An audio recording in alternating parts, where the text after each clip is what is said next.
میری طرف سے تمام قوم کو 14 اگست کا جشن آزادی مبارک ہو، بہنوں، بیٹیوں، ماؤں کو۔ افسوس کی بات ہے کہ آج میرے 50 سال سے جو میں جلسہ کرتا ہوں جشن آزادی کا، اس پر ہنگامی بنیادوں پر دفعہ 144 لگا دی گئی ہے 7 دن کے لیے۔ ہمارا سٹیج، ہمارے لاؤڈ سپیکر، ہمارے بجلی، ہماری آتش بازی، سارا سامان جو ہے اس کو پولیس نے قبضے میں لے لیا۔ رات انہوں نے میری بہنوں، میرے بھتیجوں، میرے بھائیوں کے گھر میں ریڈ نہیں کیا، ڈکیتی کی، اور وہاں سے تمام قیمتی سامان اٹھا کے اسی طرح لے گئے جس طرح میرے گھر سے اسلام آباد سے 2 دفعہ لے کر گئے۔ ہمارا جرم کیا ہے؟ ہم پاکستان کے وہ وفادار لوگ ہیں جنہوں نے 16 دفعہ وزارت پہ، جن پہ کوئی کرپشن کا کیس نہیں، اور پاک فوج کے ساتھ کھڑے ہوتے ہیں۔ 2 دفعہ پاک فوج کی وزارتوں میں رہے، اور 9 مئی کے واقعے کی مذمت کرنے والے لوگوں میں شامل ہیں، اور ہم پاکستان سے باہر تھے، رات کو آئے، اور لیکن یہ بات کہنا چاہتے ہیں کہ خدا کے لیے غریب کے حالات کو سمجھیں۔ میں انوار اللہ کاکڑ صاحب کو بھی فون کرنے لگا تھا کہ ہمارے ساتھ بڑی زیادتی ہو رہی ہے، لیکن کیونکہ ہمارے جو اہل تشیع حضرات ہیں ان کے ساتھ امام زین العابدین کے دن کی احترام اور حرمت کے لیے ہم نے فیصلہ کیا کہ 11:10 پر ہم نے یہ فنکشن ختم کر دینا ہے۔ آپ سوچیں کہ اس ملک میں 160 سے 180 روپے انہوں نے آٹا کیا، انہوں نے بجلی 50 سے 60 روپے فی یونٹ کی۔ اس ملک میں لسانی، اقتصادی، سماجی، معاشی بحران پیدا کیا، غریب مر گیا، گلی محلے میں لوٹ مار شامل ہے، اور آج ملک الیکشن کی طرف جا رہا ہے، اور ریاست عوام کا نام ہے، ریاست کسی اور چیز کا نام نہیں۔ عوام مضبوط ہیں، خوشحال ہیں، ساتھ ہیں، تو پاکستان مضبوط اور خوشحال ہے۔ اگر عوام خفا ہیں تو ملک کے مسائل ہیں، اور وہ لوگ جو پاکستان میں طرح طرح کی باتیں کرتے ہیں۔ جب میں کہتا تھا نون سے شین نکلے گی تو آپ میرا مذاق اڑاتے تھے۔ میں کہتا تھا جتنے نام اخباروں میں آ رہے ہیں، ٹی وی پہ آ رہے ہیں، ان میں سے کوئی نام نگران وزیر اعظم کا نہیں آئے گا، آپ لوگ میرا مذاق اڑا رہے تھے۔ اور میں آج بھی یہ بات کہنا چاہتا ہوں، میں نسلی ہوں، صرف دوستی نبھا رہا ہوں۔ میری ایک سیٹ جو ہے صرف جمالی صاحب کے کام آئی، وہ میرے ایک ووٹ سے ولسن کی طرح وزیر اعظم بنے۔ میں ایک ووٹ کی قلم دوات کی سیاست پر اپنی پارٹی میں سیاست کرتا ہوں، لیکن جن لوگوں سے آپ کو کسی نے غلط مشورہ دیا، پریس کانفرنس کروائی، ان کو اس قابل ہی نہیں چھوڑا کہ وہ عوام کے جانے کی پوزیشن میں ہو۔ مرد وہی ہوتا ہے جو حالات کا مقابلہ کرتا ہے، چٹان کی طرح ڈٹ جاتا ہے، نسلی اور اصلی ہوتا ہے، اور سچ بات منہ پہ کہتا ہے۔ سچ بات یہی ہے کہ اس ملک میں 16 مہینوں میں جو ظلم و ستم، لوٹ مار، اور جو کرپشن اور ممبروں کی خرید و فروخت ہوئی، آپ اندازہ کریں کہ پاکستان کے وزیر اعظم کے نام کی پریس کانفرنس راجہ ریاض صاحب نے کی ہے، جو موجود تھے سندھ ہاؤس میں، جہاں ممبروں کی خرید و فروخت کی منڈی لگی گئی۔ اب وہ وقت ہے، میں کہتا تھا کہ نون سے شین نکلے گی، آپ میرا مذاق اڑاتے تھے۔ آج ان کے حالات دیکھیں، ان کا حال پوچھیں، ان کی پوزیشن عوام میں جانے کے قابل نہیں ہے، یہ اس قابل نہیں ہے کہ یہ عوام میں جا سکے۔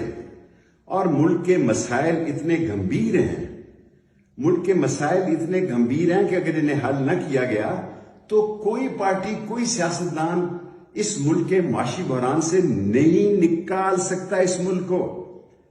میں بڑا معذرت خواہ ہوں جن لوگوں نے آج مجھے مجبور کیا کہ میں ویڈیو پہ تقریر کروں۔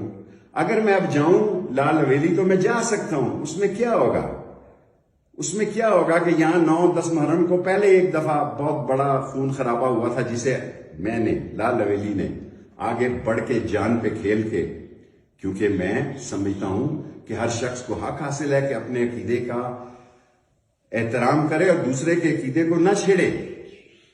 میں آپ سے بہت ساری باتیں کرنا چاہتا تھا، لیکن میرا سارا نظام اٹھا کر لے گئے یہ لوگ، میری ساری چیزیں اٹھا کے لے گئے. یہ مجھ سے لال ولی چھیننا چاہتے ہیں. میں اکیلا آدمی ہوں اس پاکستان میں. اگر میری کسی سے غلطی ہو گئی ہو، غیبت ہو گئی ہو، تو مجھے معاف کر دیا جائے.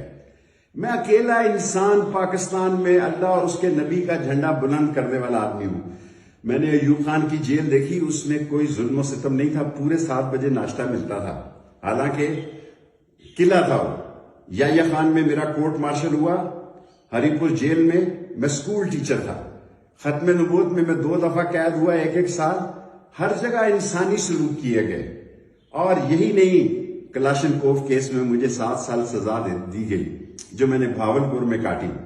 لیکن تمام اصولوں کو مد نظر رکھا گیا. آج آئین کو پامال کر دیا گیا. یہ کہہ رہے تھے کہ نواز شریف آ رہا ہے. میں ان کو کہتا تھا وہ نہیں آئے گا، یہ لوگ نواز شریف کو دھوکہ دے رہے ہیں.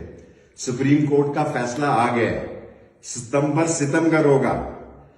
بہت سارے فیصلے آئیں گے، اور اگر آپ نے ریلیف بھی لینی ہو تو اس مہینے میں ہی آپ لے سکتے ہیں، جو کہ آپ کو ملنی نہیں ہے.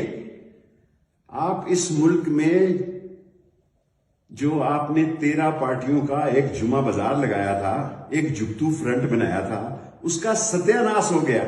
ایمل کاسی نے کیا بیان دیا ہے، مینگل صاحب نے کیا بیان دیا ہے. ابھی تک میری نظر سے نواز شریف یا مریم بی بی میں بچوں کی، لیڈیز کی سیاست پہ بات نہیں کرتا، لیکن باپ پارٹی کے بارے میں وہ جو کچھ کہہ چکی ہیں میں اس پر تبصرہ نہیں کرنا چاہتا. لیکن پاکستان ہماری زندگی اور موت ہے. پاکستان ہماری آخری ریڈ لائن ہے. پاکستان کے لیے ہم نے جینا ہے، مرنا ہے، اور اللہ اور اس کے نبی کا جھنڈا بلند کرنا ہے. لیکن یہ جو دبئی میں میٹنگیں کر رہے تھے، یہ جو سعودی عرب میں میٹنگیں کر رہے تھے، سارے پاکستان کے ساتھیوں کو میرے ان سے بہت اچھے تعلق ہیں. 4 دفعہ میں انفارمیشن منسٹر رہا، 16 دفعہ میں 4 دفعہ انفارمیشن یا 3 دفعہ رہا. جتنے نام انہوں نے دیے بطور نگران وزیر اعظم، کوئی ایک صحافی بتایا جو یہ کہے کہ میرا نام درست نکلا.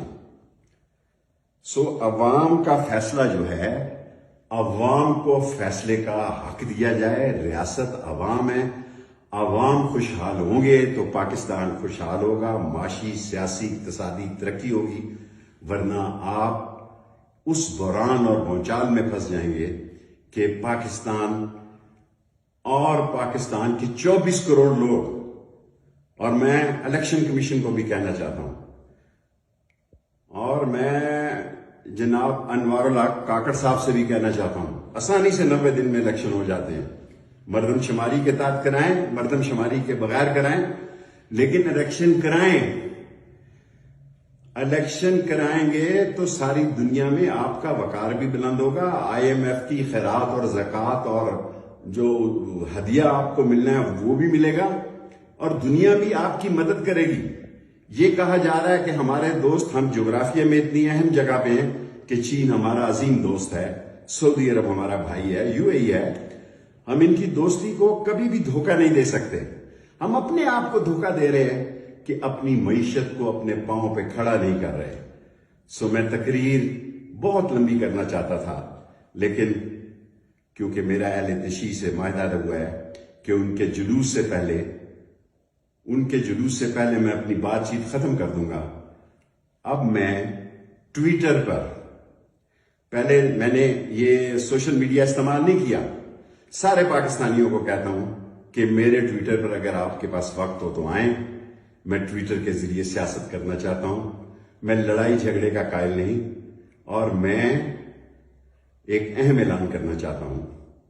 وہ اہم اعلان یہ ہے کہ میں اسی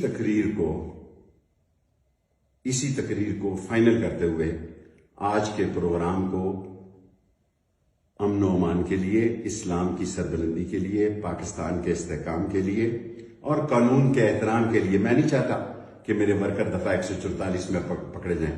ابھی تک ایک کیس سے ضمانت ہوتی ہے، باہر جیل پہ آتا ہے تو دوسری FIR غریب آدمی کے خلاف کھڑی ہوتی ہے. اور ڈیوڑیوں میں MPAO کی جو سیفٹی ایکٹ کے تحت ڈیوڑیوں کے اندر ہی آرڈر پڑے ہوئے ہیں. عدلیہ کا مذاق اڑا دیا گیا ہے. میری گاڑیاں، میری گھڑی، میرے کیمرے، میرے پیسے سب جو اشفاق وڑائچ اور اشتیاق فیض صاحب جو ہے وہ ایک دن ان کو دینے ہوں گے، قانون کے تحت دینے ہوں گے۔ میں پاکستانیوں،